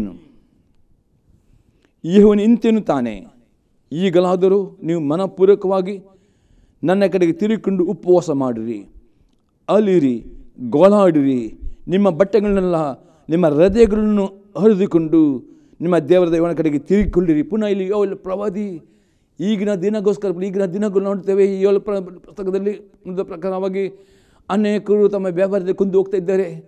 ದಿನ ಆರ್ಥಿಕ ಮಾರುಕಟ್ಟೆ ಕುಸಿದು ಹೋಗ್ತದೆ. ದಿನ ದಿನೇ ಬರಗಾಲ ಜಾಸ್ತಿ ಆಗ್ತದೆ. ಆರ್ಥಿಕ ಮುಗ್ಗಟ್ಟು ಬರ್ತಾ ಉಂಟು. ಎಷ್ಟು ದುಡಿದರೂ ನಿಮಗೆ ನಿಮ್ಮ ಹಣ ಸಾಕಾಗುವುದಿಲ್ಲ. ಬೆಲೆ ಇರುತ್ತದೆ. ನಿಮ್ಮ ಕೊರತೆಗಳು ನಿಗಲು ಇಂಥ ಪರಿಸ್ಥಿತಿಯಲ್ಲಿ ದೇವರ ಆತ್ಮನು ಯೋಲ ಪ್ರವಾದಿ ಮುಖಾಂತರ ಕರೆಯುತ್ತಾನೆ, ಬನ್ನಿರಿ ನನ್ನ ಸನ್ನಿಧಾನಕ್ಕೆ, ಬನ್ನಿರಿ ಸಭೆಯಾಗಿ ಬನ್ನಿ, ಉಪವಾಸ ಮಾಡಿರಿ, ಅಲಿರಿ, ಗೋಳಾಡಿರಿ, ನಿಮ್ಮ ಬಟ್ಟೆಗಳು ನಿಮ್ಮ ಹೃದಯಗಳನ್ನು ಅರ್ದುಕೊಂಡು ಬನ್ನಿರಿ ಎಂದು ಹೇಳ್ತಾನೆ. ಪ್ರೇರೆ, ದೀನ ಮನಸ್ಸು ಆಗಿದೆ. ದೇವ, ಈ ಕಷ್ಟ ನನಗೆ ಬಿಡುಗಡೆ ಪಡಬೇಕು, ಈ ಆರ್ಥಿಕ ಮುಗ್ಗಟ್ಟಿನಿಂದ ನನಗೆ ಬಿಡುಗಡೆ ಆಗಬೇಕು, ನನ್ನ ಸಂಬಳವು ದ್ವಿಗುಣವಾಗಬೇಕು, ನನ್ನ ಸಾಲನ ಬಿಡುಗಡೆ ಆಗಬೇಕು. ದೇವ, ನಾನು ಎಲ್ಲಿ ತಪ್ಪಿ ಬಿದ್ದಿದ್ದೇನೆ ನನಗೆ ತೋರಿಸಿಕೊಡು ಎಂಬುದಾಗಿ ದೇವರ ಉಪವಾಸ ಇದ್ದುಕೊಂಡು ತೆಗೆದುಕೊಂಡು ಬರುವಾಗ ಪವಿತ್ರ ಆತ್ಮನು ಒಂದೇ ನೀವು ದೇವರಿಗೆ ಕೊಡು ದಶಮಾಂಶ ಕಾಣಿಕೆ ಅಥವಾ ದೇವರಿಗೆ ಪ್ರಾಮಿಸ್ ಮಾಡಿದ ಆ ಅರಕೆ ಕೊಡದೇ ಇರುವುದಾದರೂ ದೇವರು ನಿಮ್ಮಲ್ಲಿ ಮಾತನಾಡುತ್ತಾನೆ. ಅಥವಾ ಅದೆಲ್ಲ ಕೊಟ್ಟಿದ್ದೀರಿ, ಆದರೆ ಯೋಬನಾಗೆ ತಾನೇ ನೀತಿವಂತನು. ನಾವು ನೋಡ್ತೇವೆ, ಯೋಬನು ಪ್ರಿಯರೇ ದೇವರಿಗೆ ದಶಮಾಂಶ ಕೊಡುವುದರಲ್ಲಿ ಕಾಣಿಕೆ ಕೊಡುವುದು ಅಂತೆಲ್ಲ ದೇವರು ನಂಬಿಕಸ್ಥನಾಗಿದ್ದನು, ಅವನು ಉದ್ಧಾರ ಕೊಡುತ್ತಿದ್ದನು. ಆದರೆ ಯೋಬನಿಗೆ ಕಷ್ಟ ಬರುವಾಗ ಅವನ ಆರ್ಥಿಕ ಕ್ಷೇತ್ರದಲ್ಲಿ ಸಹ ಅವನು ಕಂಪ್ಲೀಟ್ ಅವನು ಕುಗ್ಗಿಸಲ್ಪಟ್ಟನು. ಕಾರಣ ಅವನಲ್ಲಿ ಸ್ವನೀತಿ, ತಾನೇ ನೀತಿವಂತನು, ತನ್ನಗಿಂತ ನೀತಿ ಯಾವುದೇ ಅಂತ ಅಹಂಕಾರ ಇದ್ದರೂ ಸಹ ಪ್ರೇರೆ ನಿಮ್ಮ ಆರ್ಥಿಕ ಮಟ್ಟದಲ್ಲಿ ಕುಸಿಯುವಿಕೆ ಬರ್ತದೆ. ಆರ್ಥಿಕ ಕ್ಷೇತ್ರದಲ್ಲಿ ನಿಮಗೆ ಬಿರುಕು ಬರ್ತವೆ. ನಿಮ್ಮ ಹಣ ದುಡಿದು ಉಳಿಯುವುದಿಲ್ಲ. ಆದರೆ ಉಪವಾಸ ಮಾಡಿಕೊಂಡು ಬರಬೇಕು, ದೇವರ ಕಡೆಗೆ ತಿರುಗಿ ದೇವರ ವಾಕ್ಯ ವಿಧೇಯರಾಗಬೇಕು. ಆಗ ಹೇಳ್ತಂದೆ, ಆತನ ದಯೆಯು, ಕನಿಕರವು, ದೀರ್ಘ ಶಾಂತಿಯು, ಮಹಾಕೃಪೆಯುಳ್ಳವನಾಗಿ ಮಾಡಬೇಕೆಂದ ಕೇಡಿಗೆ ಮನ ಮರುಗುತ್ತಾನೆ. ಹಾಗಾದರೆ ಅರ್ಥ, ನಿಮ್ಮ ಜೀವಿತದಲ್ಲಿ ಯಾವುದೇ ಕಷ್ಟಗಳು ಬರುವುದಾದರೆ ದೇವರ ಅಪ್ಪಣೆವಿಲ್ಲದೆ, ದೇವರ ಚಿತ್ತವಿಲ್ಲದೆ ದೇವರ ಮಕ್ಕಳಿಗೆ ಯಾವುದೇ ಕಷ್ಟಗಳು ಬರುವುದಿಲ್ಲ. ಅಥವಾ ಯಾವುದೇ ಸಹಿತನೂ ದೇವರ ಮಕ್ಕಳನ್ನು ಮುಟ್ಟುವುದಕ್ಕೆ ಅಧಿಕಾರ ಅತಿ ಸ್ಪಷ್ಟವಾಗಿ ವಾಕ್ಯದಲ್ಲಿ ನಾವು ನೋಡ್ತೇವೆ. ಈಗ ದೇವರಿಲ್ಲಿರ್ತಾನೆ ಪ್ರವಾದಿ ಮುಖಾಂತರ. ಇಂಥ ಕಷ್ಟಗಳು ಬರುವಾಗ ನೀವು ದೇವರ ಕಡೆಗೆ ಉಪವಾಸ ಮಾಡಬೇಕು, ಕಣ್ಣೀರು ಸುರಿಯಬೇಕು, ಗೋಳಾಡಬೇಕು, ನಿಮ್ಮ ಹೃದಯವನ್ನು ತೆರೆ ಮಾಡಬೇಕು. ದೇವ, ನನ್ನ ಪರೀಕ್ಷಿಸಿದೇವ, ಎಲ್ಲಿಯಾದರೂ ನನ್ನ ಜೀವಿತ ಗುಪ್ತವಾದ ಪಾಪಗಳು ನನ್ನ ಅಡಕವಾಗಿ ಉಂಟು, ಎಲ್ಲಿಯಾದರೂ ನಿನ್ನ ವಾಕ್ಯ ಕೇಳಿಕೊಂಡು ಬರಬೇಕು. ಆಗ ದೇವರಾತ್ಮ ತನ್ನ ಸಭೆಯಲ್ಲಿ ತನ್ನ ಸೇವಕರ ಮುಖಾಂತರ, ಪ್ರವಾದಿ ಮುಖಾಂತರ ಅದೇ TV ಮುಖಾಂತರ ಬೇರೆ ರೀತಿಯಲ್ಲಿ ಮಾತನಾಡುವಾಗ ಪಶ್ಚಾತ್ತಾಪಡಬೇಕು ಮತ್ತು ವಿಧೇಯತೆ ಒಪ್ಪಿಸಿಕೊಡುವುದಾದರೆ ಇಲ್ಲಿ ಹೇಳ್ತಾನೆ, ಆಗ ದೇವರು ನಿಮಗೆ ಏನು ಕೇಡು ಮಾಡಿದನೋ ಅದಕ್ಕೆ ದೇವರು ಪಶ್ಚಾತ್ತಾಪಡುತ್ತಾನೆ ಮತ್ತು ಆ ಕೇಡಿನಿಂದ ಬಿಡುಗಡೆ ಕೊಡುತ್ತಾನೆ. ಅಲ್ಲಿ ಅದನ್ನ ಅವಾಗದೆ ಆತನ ಒಂದು ವೇಳೆ ಪಶ್ಚಾತ್ತಾಪಟ್ಟು ಹಿಂದಿರುಗಿ ನಿಮ್ಮ ದೇವರ ಯೌವನ ಧಾನ್ಯ ಪಾನ ನೈವೇದ್ಯಗಳಿಗೆ ಅನುಕೂಲವಾದ ಸುವರ್ಣನು ದಯಪಾಲಿಸಿ ಹೋದನು. ಪ್ರೇರೆ, ಯಾವಾಗ ಪಶ್ಚಾತ್ತಾಪಡುತ್ತಿರಲಿ, ಯೋಬನು ಇಷ್ಟು ಶ್ರೀಮಂತನು, ಏನು ಕೊರತಿಲ್ಲದವನು, ಅನೇಕ ರೀತಿಯ ಬಂಗಲೆಗಳು ಅವನಿಗಿತ್ತು, ಅವನ ಮಕ್ಕಳಿಗೆ ಎಲ್ಲವನ್ನು ಕಳೆದುಕೊಂಡವನು. ಪ್ರೇರೆ, ಲಾಸ್ಟ್ ಅವನಿಗೆ ಊಟ ಮಾಡಲಿಕ್ಕೆ ಅಂತ ಗತಿ ಇರಲಿಲ್ಲ, ಮನೆ ಇರಲಿಲ್ಲ. ಅಂಥ ರೀತಿಯ ಒಂದು ಕಷ್ಟದಲ್ಲಿ ಹೋದ ಪರಿಸ್ಥಿತಿಯಲ್ಲಿ ಅವನು ಯಾವಾಗ ಪಶ್ಚಾತ್ತಾಪಡುತ್ತಾನೋ ಆಗ ದೇವರು ಅವನ ಮೇಲೆ ಕರುಣೆ ತೋರಿಸಿ ಸೈತನಿಗೆ ಅಪ್ಪಣೆ ಕೊಟ್ಟು, ಇನ್ನೂ ನನ್ನ ದಾಸನನ್ನು ಮುಟ್ಟಬೇಡ ಎಂದು ದೇವರು ಸೈತನಿಗೆ ಅಪ್ಪಣೆ ಕೊಟ್ಟನು. ಮತ್ತು ಸೈತನನ್ನು ಬಿಟ್ಟು ಹೋದನು. ಮತ್ತು ದೇವರು ಅವನಿಗೆ 2 ಪಟ್ಟು ಆರ್ಥಿಕವಾದ ಸಮೃದ್ಧಿ, 2 ಪಟ್ಟು ಎಲ್ಲವನ್ನು ಕೊಟ್ಟು, 2 ಪಟ್ಟು ಗೌರವ ಕೊಟ್ಟು, ಇನ್ನೂ ದೀರ್ಘಾಯುಷ್ಯ ಕೊಟ್ಟು ನಿಮ್ಮನ್ನು ನೋಡ್ತೇವೆ. ಅದೇ ರೀತಿಯಲ್ಲಿ ಪ್ರಿಯವತ್ತು ನಿಮ್ಮ ಜೀವಿತದಲ್ಲಿ ದೇವರು ನಿಮಗೆ 2 ಪಟ್ಟು ಆಶೀರ್ವಾದ, 2 ಪಟ್ಟು ಮಾನ, 2 ಪಟ್ಟು ಸಮೃದ್ಧಿ ಕೊಡಬೇಕಾ? ಹಾಗಾದರೆ ದೇವರ ಆತ್ಮ ಹೇಳ್ತಾನೆ, ನಿಮ್ಮ ಪರಿಸ್ಥಿತಿ ನೋಡಿಕೊಂಡು ನಿಮ್ಮ ಮಾರುಕಟ್ಟೆ, ನಿಮ್ಮ ಬಿಸ್ನೆಸ್ ಲಾಸ್ ಆಗ್ತಾ ಉಂಟೋ, ನಿಮ್ಮ ಸಾಲ ತೀರಿಸಲಿಕ್ಕೆ ಆಗಿದೆ ಉಂಟು, ಎಷ್ಟು ದುಡಿತೀರಿ, ಆದರೆ ತಿಂಗಳ ಅಂತ್ಯ ಬರೋವಾಗ ನಿಮ್ಮ ಕೈಲಿ ಹಣ ಉಳಿಯುವುದಿಲ್ಲ, ಸಾಲನೇ ಆಗ್ತದೆ ವಿನ ಸಾಲ ಇಂದ ಹೊರಗೆ ಬರಲಿಕ್ಕೆ ಆಗುವುದಿಲ್ಲ. ಇಂಥ ಪರಿಸ್ಥಿತಿ ಇದ್ದೀರೋ ದೇವರ ಆತ್ಮ ಹೇಳ್ತಾನೆ, ನಿಮ್ಮ ಸಭೆಯಲ್ಲಿ ದೇವರ ಸೇವಕರು ಉಪವಾಸ ಗೊತ್ತು ಮಾಡುವಾಗ ಬನ್ನಿರಿ, ಉಪವಾಸದೊಡನೆ ಬನ್ನಿರಿ, ಕಣ್ಣೀರ್ದ ಬನ್ನಿರಿ, ಮತ್ತು ದೇವರ ಪ್ರಾರ್ಥನೆ ಮಾಡಿಕೊಂಡು ಬನ್ನಿರಿ. ದೇವ ನನ್ನ ಹತ್ರ ಮಾತನಾಡು ದೇವ ಎಂಬುದಾಗಿ ಹೃದಯ ತೆರೆದುಕೊಂಡು ಬನ್ನಿರಿ. ದೇವರ ಆತ್ಮ ಮಾತನಾಡ್ತಾನೆ, ತನ್ನ ಸೇವಕರ ಮಾತನಾಡ್ತಾನೆ, ಸಭೆಯಲ್ಲಿ ಮಾತನಾಡ್ತಾನೆ. ಮಾತನಾಡಿದ ಮಾತೊಂದಿಗೆ ನಿಮ್ಮ ಹೃದಯ ಪರೀಕ್ಷಿಸಿರಿ, ಪಶ್ಚಾತ್ತಾಪಡಿರಿ. ವಿಧೇಯನಾಗುವುದಾದರೆ ದೇವರು ನಿಮ್ಮ ಮೇಲೆ ಬಂದ ಕೇಡಿಗೆ ಮನ ಮಾರಿಕೊಂಡು ನಿಮ್ಮ ಧಾನ್ಯ ಪಾನ ನೈವೇದ್ಯ ನಿಮ್ಮ ಕೆಲಸಗಳನ್ನು ಆಶೆ ಮಾಡಿ ತಿರುಗಿ ಯೋಬನಿಗೆ ಮೊದಲಿದ್ದ ಐಶ್ವರ್ಯಕ್ಕಿಂತಲೂ ಅಂತ್ಯದಲ್ಲಿ 2 ಪಟ್ಟು ಆಶ್ರಯ ಕೊಟ್ಟಾಗ ನಿಮ್ಮನ್ನು ಆಶ್ರಯ ಮಾಡ್ತಾನೆ ದೇವರನ್ನು ಹೇಳುವನಾಗಿದ್ದಾನೆ. ಇದು ಆಗಿದೆ ದೀನತೆ ಹೃದಯ ಆಗಿದೆ ಪ್ರೇರೆ. ಇನ್ನೊಂದು ಎಕ್ಸಾಂಪಲ್ ನಾವು ಹೊಸ ನೋಡಿಕೊಡ್ತೀನಿ, 2 ಎಕ್ಸಾಂಪಲ್ ಹೊಸ ನೋಡ್ತೇವೆ. ಲೂಕನ ಬರೆಸುವ ವಾರ್ತೆ 18ನೇ ಅಧ್ಯಾಯದಲ್ಲಿ 9ರಿಂದ 14 ವಾಕ್ಯ. Luke gospel chapter 18 verse 9 to 14. ಇದಲ್ಲದೆ ತಾವೇ ನೀತಿವಂತರೆಂದು ತಮ್ಮಲ್ಲಿ ಭರವಸೆವಿಟ್ಟುಕೊಂಡು ಉಳಿದವರನ್ನು ಉದಾಸೀನ ಮಾಡುವಂಥ ಕೆಲವರಿಗೆ ಒಂದು ಸಾಮ್ಯವನ್ನು ಹೇಳಿದನು. ಅದೇನೆಂದರೆ, ಪ್ರಾರ್ಥನೆ ಮಾಡಬೇಕಾದ 2 ಮನುಷ್ಯರು ದೇವಾಲಯಕ್ಕೆ ಹೋದರು. ಒಬ್ಬನು ಪರಿಸಾಯನು, ಒಬ್ಬನು ಸುಂಕದವನು.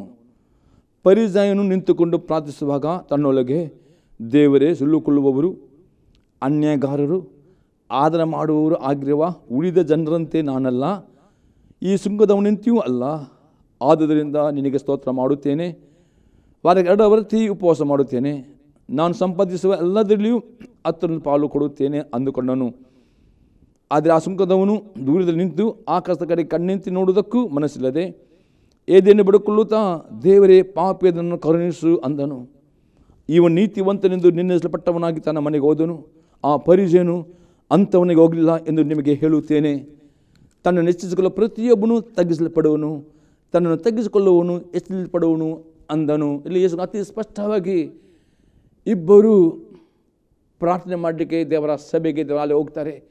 ಅಲ್ಲಿ ಪರಿಸೇನು ಪ್ರೇರೆ, ಅವನು ದಶಮ ಕೊಟ್ಟದ್ದು ಸರಿ, ಎಲ್ಲವನ್ನು ಮಾಡಿ ಸರಿ, ಆದರೆ ಅವನು ಅದರಲ್ಲೇ ತಾನೇ ನೀತಿವಂತನು, ತನ್ನ ಇನ್ನು ಪಾಪನಿಲ್ಲ ಎಂಬುದಾಗಿ ಅವನು ಆ ಸುಂಕದವನು ನೋಡಿ ಅವನ ಜೀವಿತ ನೋಡಲಿಕ್ಕೆ ಬರಬೇಕು. ಅನೇಕರು ಪ್ರೇರೆ ಕರ್ತನ ಸಭೆಗೆ ಬರ್ತಾರೆ. ಕರ್ತನ ಸಭೆಗೆ ಬರುವಾಗ ಅಥವಾ ಉಪವಾಸ ಪ್ರಾರ್ಥನೆ ಬರುವಾಗ ಅವರು ಹೀಗೆ ಎಣಿಸ್ತಾರೆ, ಬೇರೆಯವರ ಬಗ್ಗೆ ದೃಷ್ಟಿ ಇಡ್ತಾರೆ, ಅವನಿಗಂತೂ ನಾನು ಸುಪೀರಿಯರ್. ಅಂದರೆ ದೇವರ ಆತ್ಮನು ಸಭೆಯಲ್ಲಿ ಪ್ರವಾದನೆಗಳು ಬರುವಾಗ ಅಥವಾ ದೇವರ ಸೇವಕರು ಪ್ರವಾದನೆ ಪ್ರೇರಿತ ಸಂದೇಶ ಕೊಡುವಾಗ ಅನೇಕ ವಿಶ್ವಾಸಗಳು ಅಥವಾ ಅನೇಕ ನಾಯಕರು ಅವರು ಶಾರೀರಿಕವಾಗಿ ಅವರ ದೃಷ್ಟಿಯೇ ಯಾವಾಗಲೂ ಈ ಪರಿಸನಾಗೆ ಅವನು ತಾನೇ ನೀತಿವಂತನು, ತಾನೆಲ್ಲ ಮಾಡುತ್ತೇನೆ, ಇನ್ನೊಬ್ಬರ ಬಗ್ಗೆ ತಪ್ಪು ನೋಡುವುದೇ ಈ ಪರಿಸನ ಕೆಲಸ ಇರುತ್ತೆ. ಇವತ್ತು ಅನೇಕ ವಿಶ್ವಾಸಿಗಳಲ್ಲಿ ಈ ರೀತಿಯ ಅಹಂಕಾರ ಇರ್ತದೆ. ತಾನು ಮಾಡಿದ ಕೆಲ ಒಳ್ಳೆ ಕ್ರಿಯೆಗಳನ್ನ ಬರೆಸ ತಾನೇ ನೀತಿವಂತನು, ತನಗಿಂತ ಪರಿಸುವುದು ಯಾರು ಇಲ್ಲ ಎಂಬುದು ಇಂಥ ಅಹಂಕಾರ ಯಾರಲ್ಲಿ ಬರ್ತದೋ ಅಂಥವ್ರು ಯಾವಾಗಲೂ ಪ್ರೇರೆ ತನ್ನ ಜೀವಿತ ನೋಡುವುದಿಲ್ಲ. ಅವ್ರು ಯಾವಾಗಲೂ ತನ್ನ ಸಹೋದರ ಸಭೆಯಲ್ಲಿ ಇನ್ನೊಬ್ಬರ ತಪ್ಪುಗಳನ್ನೇ ಅವನು ಹುಡುಕುವುದು, ಇನ್ನೊಬ್ಬ ತಪ್ಪು ಸಣ್ಣದೇ ಅವನು ದೊಡ್ಡ ಕಾಣುತ್ತೆ. ಈ ರೀತಿಯ ಸ್ವಭಾವ ಒಂದು ವೇಳೆ ನಿಮ್ಮಲ್ಲಿ ಉಂಟು, ಇವತ್ತು ಅನೇಕರು ಉಂಟು ತೋರಿಸ. ಅದಕ್ಕೋಸ್ಕರ ದೇವರು ಆ ಪರಿದ ಪ್ರಾರ್ಥನೆಯಲ್ಲಿ ಅವನು ಮಾಡಿದು ಒಳ್ಳೆ ಅವನು ದಶಮ ಕೊಟ್ಟನು, ಕಾಣಿ ಕೊಟ್ಟನು, ದಾನ ಧರ್ಮ ಮಾಡಿದನು, ಎಲ್ಲವನ್ನು ಒಳ್ಳೆದನ್ನು ಮಾಡಿದನು, ನೀವು ತಪ್ಪು ಮಾಡಲಿಲ್ಲ. ಆದರೆ ಅದರ ಮೇಲೆ ಬರೆಸುತ್ತೆ, ಅದರಲ್ಲೇ ಅವನು ಸ್ವಲ್ಪ ತಾನಲ್ಲಿ ಪಾಪ ಇಲ್ಲ ಎಂಬುದೇ ಅವನಿಗೆ ಭಾವನೆ ಬಂತು. ಮತ್ತು ಅವನು ಸುಂಕದವನಿಗೆ ಹೋಲಿಕೆ ಮಾಡಿಕೊಂಡು ಅವನಿಗಿಂತ ಸುಪೀರಿಯರ್. ಇಂಥ ಅನೇಕರು ಇವತ್ತು ಇದ್ದೀರಿ ಎಂದು ಆತ್ಮ ತೋರಿಸ್ತಾ ಇದ್ದಾನೆ. ಅದಕ್ಕೋಸ್ಕರ ನಿಮಗೆ ಆಶೀರ್ವಾದ ಬರೋದಿಲ್ಲ, ಅದಕ್ಕೋಸ್ಕರ ನಿಮ್ಮ ಪ್ರಾರ್ಥನೆ ದೇವರು ಕೇಳುವುದಿಲ್ಲ, ಅದಕ್ಕೋಸ್ಕರ ನಿಮಗೆ ಬಿಡುಗಡೆ ಬರೋದಿಲ್ಲ. ಇಲ್ಲಿ ಹೇಳ್ಕೊಳ್ತಾನೆ, ಪರಿಸೇನು ಇನ್ನೂ ಕಷ್ಟದಲ್ಲಿ ತಗ್ಗಿಸಲ್ಪಟ್ಟನು. ಆದರೆ ಸುಂಕದವನು ಅವನ ದೇವಸ್ಥಾನ ಬರುವಾಗ ಅವನು ತನ್ನನ್ನು ನೋಡಿಕೊಂಡು ಬಂದನು. ಆಗುವುದ ಆ ಸಭೆಯಲ್ಲಿ ದೇವರ ಆತ್ಮನು ಚಲಿಸುವಾಗ ಆಗುವುದು ಪ್ರವಾದನೆ ಬಂದಿರಬಹುದು. ಅದು ಉತ್ತೇಜನ ವಾಕ್ಯದ ಮುಖಾಂತರ ಏನು ಅವನ ಕೇಳುವ ವಾಕ್ಯದ ಅವನಿಗೆ ಪಶ್ಚಾತ್ತಾಪ ಬಂದ ಕೂಡಲೇ, ಸ್ವಾಮಿಯೇ ನನ್ನ ಕರುಣಿಸುವುದಾಗಿ ಅವನು ತನ್ನ ಕೈ ಎದೆಗೆ ಬಡಿದವನು ತನ್ನ ಪಾಪದ ಒಪ್ಪಿಕೊಳ್ಳುತ್ತಾನೆ, ಪಶ್ಚಾತ್ತಾಪ ಪಡುತ್ತಾನೆ. ಇಲ್ಲಿ ಯೋಚಿಸ್ಕೊಳ್ತಾನೆ, ಅವನನ್ನು ದೇವರು ಮೇಲಕ್ಕೆ ಎತ್ತಿದನು, ಅವನ ಪ್ರಾರ್ಥನೆಗೆ ಉತ್ತರ ಕೊಟ್ಟನು, ಅವನೆಲ್ಲ ಕಷ್ಟದಿಂದ ಅವನಿಗೆ ಬಿಡುಗಡೆ ಆಗಿತ್ತು. ಅದೇ ಪರಿಚಯನು ಏನು ಮಾಡಿದನು, ಅವನು ಮಾಡಿದೆಲ್ಲ ಒಳ್ಳೆಯದು ಕಾರ್ಯ. ಉಪವಾಸ ಮಾಡಿದನು, ವಾರಕ್ಕೆ ಸಲ ಉಪವಾಸ ಮಾಡಿದನು, ಎಲ್ಲದ ದಶಮ ಕೊಟ್ಟನು. ಆದರೆ ಅವನು ಇನ್ನೂ ಕಷ್ಟದಲ್ಲಿ ತಗ್ನವಾಗಿದೆ. ಪ್ರಿಯ, ನಿಮ್ಮ ಜೀವಿತವನ್ನು ಪರೀಕ್ಷಿಸಿರಿ. ಅನೇಕರು ಈ ರೀತಿಯಲ್ಲಿ ತಾವೇ ನೀತಿವಂತನು, ತನ್ನಷ್ಟು ನೀತಿವಂತ ಯಾರಿಲ್ಲ, ತಾನೇ ಒಬ್ಬನು ಪರಿಶುದ್ಧನು, ಎಲ್ಲದರಲ್ಲಿಯೂ ಪ್ರತಿಯೊಂದು ಸಲ ಪ್ರತಿಯೊಬ್ಬರ ಬೇರೆಯವ್ರ ಪಾಪ ನೋಡ್ತಾ ಇರೋದು, ಬೇರೆಯವರ ಮೇಲೆ ತಪ್ಪು ಹುಡುಕೋದು, ಇಂಥ ಸ್ವಭಾವವು ನಿಮ್ಮಲ್ಲಿ ಎಷ್ಟು ತನಕ ಉಂಟು ಅಷ್ಟರ ತನಕ ಪ್ರಿಯರೇ ನಿಮ್ಮ ಆತ್ಮೀಯ ಜೀವಿತದಲ್ಲಿ ಅಭಿವೃದ್ಧಿ ಆಗೋದಿಲ್ಲ, ನಿಮ್ಮ ಪ್ರಾರ್ಥನೆಗೆ ಉತ್ತರ ಬರೋದಿಲ್ಲ, ನಿಮಗೆ ಆಶೀರ್ವಾದ ಬರೋದಿಲ್ಲ, ಅಭಿಷೇಕ ಹೊಂದಿಕೊಳ್ಳುವುದಿಲ್ಲ. ಇವತ್ತು ಪ್ರಿಯ ದೇವರ ಆತ್ಮನೇ, ದೇವರು ನಿಮ್ಮನ್ನು ಅಪ್ಪಿಕೊಳ್ಳಬೇಕಾ, ನಿಮ್ಮ ಬಗ್ಗೆ ಚಿಂತೆ ಮಾಡಬೇಕಾ, ನಿಮ್ಮನ್ನು ಗೌರವಿಸಬೇಕಾ, ಆ ಪವಿತ್ರನ ಅಭಿಷೇಕ ಈ ರೀತಿಯ ಸುಂಕದವನಾಗೆ ದೇವಸ್ಥಾನ ಬರುವಾಗ ಯಾವಾಗಲೂ ನಾನೇ ನೀತನ ಯೋದು ಎಷ್ಟು ನಂಬಿಕೆಟ್ಟವನ್ನ ನೀತಿವಂತರಾಗಿದ್ದೇವೆ, ನಾವು ದೇವರ ಮಕ್ಕಳಾಗಿದ್ದೇವೆ. ಆದರೆ ದೇವರ ಹತ್ರ ಬರುವಾಗ ನಾವು ಬರಬೇಕು, ದೇವ ಇನ್ನೂ ನಾವು ನೀತಿವಂತನಾಗಬೇಕು. ಯಾಕಂದರೆ ಪ್ರಕಟಣೆ ಗ್ರಂಥ 22ನೇ ಅಧ್ಯಾಯದಲ್ಲಿ 11ನೇ ವಾಕ್ಯದಲ್ಲಿ ಈಗ ಹೇಳ್ತದೆ, ನೀತಿವಂತನು ಇನ್ನೂ ನೀತಿಯನ್ನು ಅನುಸರಿಸಬೇಕು, ಪವಿತ್ರ ಇನ್ನೂ ಪವಿತ್ರ ಮಾಡಿಕೊಳ್ಳಬೇಕು ಎಂಬುದಾಗಿ ಯೋನ ಬರೆದ ಪ್ರಕಟಣೆ ಗ್ರಂಥ 22ನೇ ಅಧ್ಯಾಯದಲ್ಲಿ 11ನೇ ವಾಕ್ಯದಲ್ಲಿ ಬರೆಯಲ್ಪಟ್ಟಿದೆ. ಅಷ್ಟೇ ಅಲ್ಲದೆ 1ನೇ ಯೋನವನ್ನು ಬರೆದ ಪತ್ರಿಕೆ 1ನೇ ಅಧ್ಯಾಯದಲ್ಲಿ 8 ಮತ್ತು 9 ವಾಕ್ಯದಲ್ಲಿ ಬರೆಯಲ್ಪಟ್ಟಿದೆ, ನಮ್ಮಲ್ಲಿ ಪಾಪವಿಲ್ಲ ನಾವು ಹೇಳಿದರೆ ನಮ್ಮನ್ನು ನಾವೇ ಮೋಸಪಡಿಸಿಕೊಳ್ಳುತ್ತೇವೆ ಮತ್ತು ಸತ್ಯ ನಮ್ಮಲ್ಲಿ. ಈ ಪರಿಜಾನಲ್ಲಿ ಏನು ಬಂತು? ತನ್ನಲ್ಲಿ ಪಾಪವೇ ಇಲ್ಲ, ತಾನೇ ಪರಿಶುದ್ಧನೆಂಬ ಈ ಭಾವನೆ ಬಂದಿರುತ್ತೆ, ಅವನು ಮೋಸ ಒಳಗಾದನು. ಅದು 9 ವಾಕ್ಯದೆ, ನಾನು ನಮ್ಮ ಪಾಪ ಒಪ್ಪಿಕೊಂಡು ಅರಿಕೆ ಮಾಡಿದರೆ ಅದು ನೀತಿವಂತು ನಮ್ಮ ನಂಬಿಕೆ ಆಗಿರೋದ್ರಿಂದ ನಮ್ಮ ಸಕಲ ಪಾಪವನ್ನು ಪರಿಹರಿಸಿ ನಮ್ಮ ನೀತಿವಂತ ಮಾಡೋದಾಗದೆ ಪ್ರಿಯ ಸುಂಕದವನು ಅದರಂತೆ ಬರುವಾಗ ಅವನು ತಿಳಿದುಕೊಂಡು ಪ್ರಿಯ ಇವತ್ತು ನಾವು ಈ ಲೋಕದಲ್ಲಿ ಜೀವಿಸುವಾಗ ಪ್ರತಿಯೊಬ್ಬರು ದೇವರ ಸೇವಕರು ಪ್ರತಿಯೊಬ್ಬರು ನಾವು ತಿಳಿದುಕೊಳ್ಳಬೇಕು ಪ್ರೇರೆ. ಯಾಕಂದರೆ ಅಪ್ಪಸ್ತಲ ಪೌಲನು ರೋಮಾಪುರದ ಬರೆದ ಪತ್ರಿಕೆಯಲ್ಲಿ 7ನೇ ಅಧ್ಯಾಯದಲ್ಲಿ ಆತನು ಬರೆಯುತ್ತಾನೆ ಎಂದರೆ, ನಮ್ಮ ಪ್ರತಿಯೊಬ್ಬರ ರಕ್ತ ಮೋಸ ಸ್ವಭಾವ ನಮ್ಮಲ್ಲಿ ಇದ್ದ ನಿಮಿತ್ತವಾಗಿ ನಾವು ಪಾಪ ಮಾಡುವಂಥ ಅನೇಕ ಸಂದರ್ಭಗಳು ಇರುತ್ತವೆ. ಯಾಕೆ ನಾವು ಈ ಲೋಕದಲ್ಲಿ ಇರೋ ತನಕ ಪ್ರತಿಯೊಬ್ಬ ವಿಶ್ವಾಸಿಗೆ ರಕ್ತ ಮಾಂಸದೊಟ್ಟಿಗೆ ಹೋರಾಟ ಉಂಟು. ಒಂದು ವೇಳೆ ಅವನ ಜೊತೆ ಪ್ರಾರ್ಥನೆ ಮತ್ತು ವಾಕ್ಯದ ಕೊರತೆ ಇರುವಾಗ ಅವನು ರಕ್ತ ಮಾಂಸದಲ್ಲಿ ಪಾಪ ಮಾಡ್ತಾನೆ. ಅದಕ್ಕೋಸ್ಕರ ಅಪ್ಪಸ್ತಲ ಯೋನ ಹೇಳ್ತಾನೆ, ನಾವು ತಿಳಿದುಕೊಳ್ಳಬೇಕು ನಮ್ಮಲ್ಲಿ ರಕ್ತ ಸ್ವಭಾವ ಉಂಟು. ನಾವು ಎಲ್ಲಾದರೂ ತಪ್ಪಲ್ಲಿ ಬೀಳುವ ಚಾನ್ಸ್ ಇರಬಹುದು, ನಾವು ಮಾಡುತ್ತೇವೆ ಅಂದರೆ ಇರಬಹುದು. ಅದಕ್ಕೆ ದೇವರ ಬರೋ ನನ್ನಲ್ಲಿ ಪಾಪವಿಲ್ಲ, ನಾನೇ ಪರಿಶುದ್ಧನು, ಈತನಿಗೆ ನಾನೇ ಸುಪ್ರಿಯರ್ ಎಂಬ ಇಂಥ ಅಹಂಕಾರ ಬಂದವರು ಮೋಸ ಹೋಗ್ತಾರೆ. ಯಾವಾಗ ನನ್ನಲ್ಲಿ ಪುನಃ ನಾನು ಹೇಳಿದೆ, ಅಪ್ಪಸ್ತಲ ಪೌಲನು ಪರಿಶುದ್ಧ ದೊಡ್ಡ ಸೇವಕನಾದ ಅಪ್ಪಸ್ತಲ ಪೌಲನು 1 ಕೊರಿಂಥದವರಿಗೆ ಪತ್ರಿಕೆ 4ನೇ ಅಧ್ಯಾಯದಲ್ಲಿ 4ನೇ ವಾಕ್ಯದಲ್ಲಿ ಇರ್ತದೆ, ತನ್ನಲ್ಲಿ ದೋಷವಿಲ್ಲದವನೆಂಬ ನಿರ್ಣಯ ಇದ್ದರೂ ನಾನು ದೋಷವಿಲ್ಲದವ ನಿರ್ಣಯ ಇಲ್ಲ ಅಂತ ಅರ್ಥ.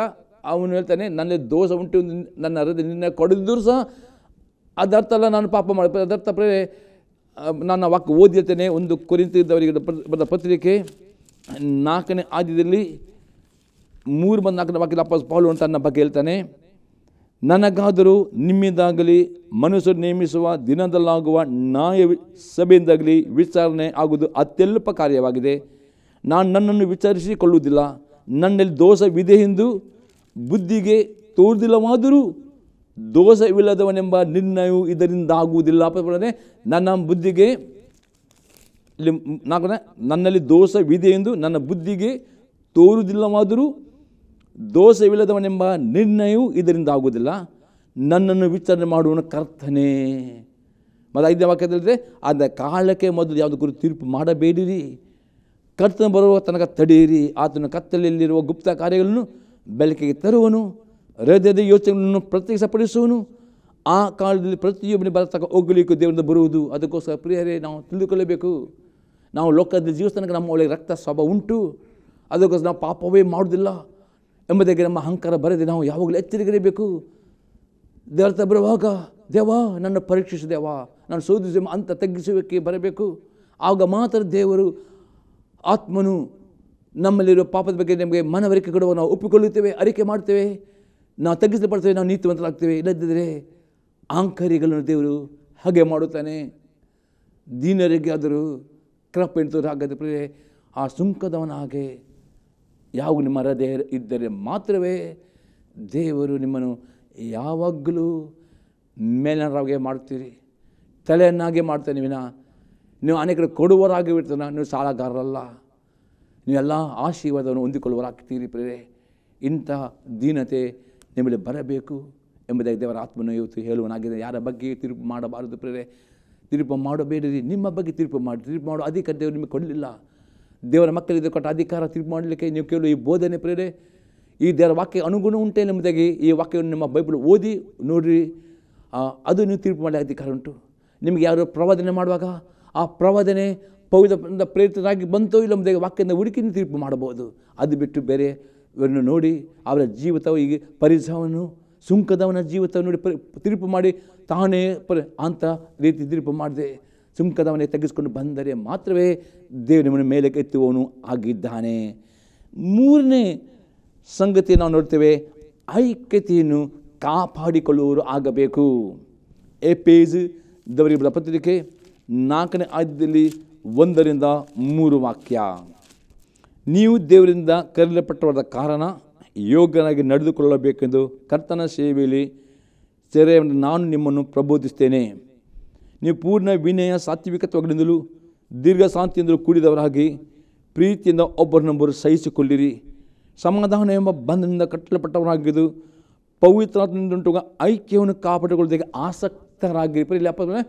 ಪ್ರಿಯ ನಾವು ಕ್ರಿಸ್ತ ಜೀವಿತದಲ್ಲಿ ಕ್ರಿಸ್ತನ ಸಭೆಯಲ್ಲಿ ಪ್ರಿಯರೇ ಒಬ್ಬರಿಗೊಬ್ಬರು ಹೊಂದಿಕೊಂಡು ನಡೆಯವರಾಗಬೇಕು. ದೀರ್ಘ ತಾಳ್ಮೆಯಿಂದ ಒಬ್ಬೊಬ್ಬರ ಬಲ ಸಹಿಸಿಕೊಂಡ್ರೆ ಮಾತ್ರವೇ ನೀವು ಸಭೆಯೊಟ್ಟಿಗೆ, ನಿಮ್ಮ ಕುಟುಂಬದೊಟ್ಟಿಗೆ, ನಿಮ್ಮ ನಾಯಕರೊಟ್ಟಿಗೆ, ನಿಮ್ಮ ಸೇವಕರೊಟ್ಟಿಗೆ ಒಂದೇ ಮನಸ್ಸಾಗಿ ಪ್ರಾರ್ಥನೆ ಮಾಡಲಿಕ್ಕಾಗ್ತದೆ. ಆ ಪ್ರಾರ್ಥನೆಯಲ್ಲಿ ಬಲ ಉಂಟು. ಆ ಪ್ರಾರ್ಥನೆಯಲ್ಲಿ ಸೈತನ್ನು ಭಯಪಡ್ತಾನೆ. ಆ ಪ್ರಾರ್ಥನೆಯಲ್ಲಿ ಬೆಟ್ಟ ಗುಡ್ಡಗಳು ಕದಲುತ್ತವೆ. ಆ ರೀತಿಯ ಐಕ್ಯತೆ ನೀವು ಕಾಪಾಡಿಕೊಳ್ಳಬೇಕೆಂಬುದು ಅಪೊಸ್ತಲನು ಹೇಳುತ್ತಾನೆ. ಇದು ದೀನತೆ ಹೃದಯವಾಗಿದೆ. 5ನೇ ಸಂಗೀತ ಇದೆ ಸಂಪೂರ್ಣದ ವಿಧೇಯತೆ. ಫಿಲಿಪ್ಪಿಯವರಿಗೆ ಬರೆದ ಪತ್ರಿಕೆ 2ನೇ ಅಧ್ಯಾಯದಲ್ಲಿ 5-8 ವಾಕ್ಯ. ಕ್ರಿಸ್ತ ಯೇಸುವಿನಲ್ಲಿದ್ದಂಥ ಮನಸ್ಸು ನಿಮ್ಮಲ್ಲಿ ಇರಲಿ. ಆತನು ದೇವ ಸ್ವರೂಪನಾಗಿದ್ದರು, ದೇವರಿಗೆ ಸರಿಸಮನಾಗಿರುವುದೆಂಬ ಅಮೂಲ್ಯ ಪದವಿಯನ್ನು ಬಿಡಲೊಳ್ಳನ್ನು ಎಂದೆನಿಸಿದೆ. ತನ್ನನ್ನು ಬರಿದು ಮಾಡಿಕೊಂಡು ದಾಸನ ರೂಪವನ್ನು ಧರಿಸಿಕೊಂಡು ಮನುಷ್ಯರಿಗೆ ಸದೃಶನಾದನು. ಈಗ ಆತನು ಆಕಾರದಲ್ಲಿ ಮನುಷ್ಯನಾಗಿ ಕಾಣಿಸಿಕೊಂಡಿದ್ದಾಗ ತನ್ನನ್ನು ತಗ್ಗಿಸಿಕೊಂಡು ಮರಣವನ್ನು, ಅಂದರೆ ಸುಲಭ ಮರಣವನ್ನು ಹೊಂದುವಷ್ಟು ವಿಧೇಯನಾದನು.